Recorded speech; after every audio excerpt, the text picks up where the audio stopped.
Again, an honor to be here. I heard the other day we have a number of residents in the room, so I thought it'd be good to start with the case. So I'm at morning report last week, and this case is presented. A 63-year-old female in the medical ICU for pneumonia and bacteremia. She has a history of COPD, atrial fibrillation. She's on Coumadin, and by report has had a colon resection for diverticular disease, and she had been admitted in septic shock 3 days ago. Surgery team was called because she has a new finding of abdominal distension. You see her vital signs there, and on exam her abdomen's distended, tender peritonitis. White count of 13,000. Again, just in the interest of time, it's pretty obvious she's got massive free air on CT, and then free air and stool in her colon. So taken promptly to the OR by the surgical team, and her previous anastomosis from her operation 18 months ago for, again by report, sigmoid diverticulitis had basically melted away. And there was 20 centimeters of dead colon. They performed a Hartmann resection. So the question is, why would this woman's colon in that area die? And that's the challenge to the residents in the room. When I read her operative note, the sigmoid resection was actually done for ischemia, and she had a left colectomy. It was not done for diverticular disease.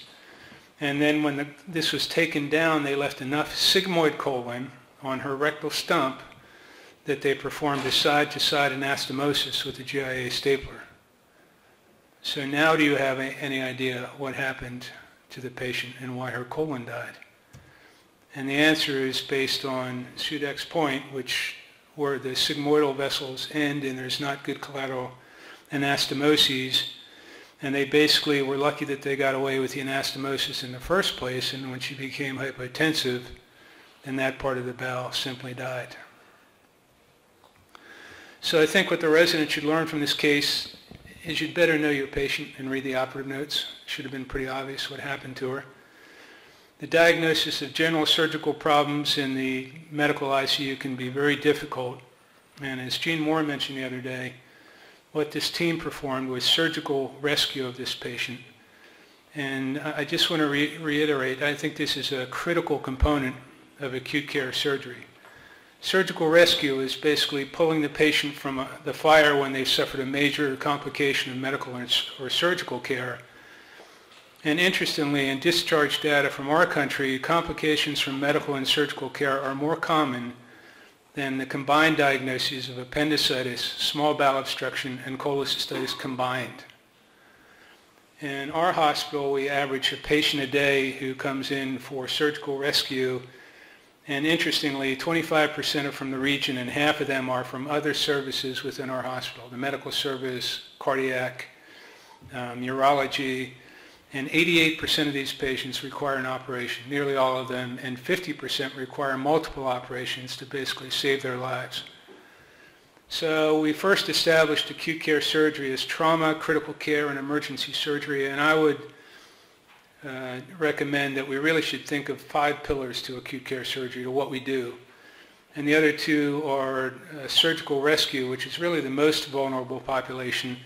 And in order to do this well, we have to do elective general surgery and understand why the first operation failed. So let's talk about abdominal catastrophes in the ICU. This is medical admissions where they found that 1 to 4.1% of patients in the MICU have abdominal catastrophes. And obviously the diagnosis is difficult because the patients are intubated, compromised, you can't get a good physical examination. And the conclusions from this review are that CT imaging is important in this population, and timely surgical consult and intervention is critical, and any delay to operation kills the patient. These are the common diagnoses for these abdominal catastrophes, with mesenteric ischemia being most common, and then all the other things that you would expect to see in a patient in the medical ICU. 2 key papers, this one from Chest in 1994, 1,600 patients admitted to the medical ICU, 4% developed an abdominal process requiring an operation, 11 patients declined operation, they all died, and of those who underwent operation, 25% mortality.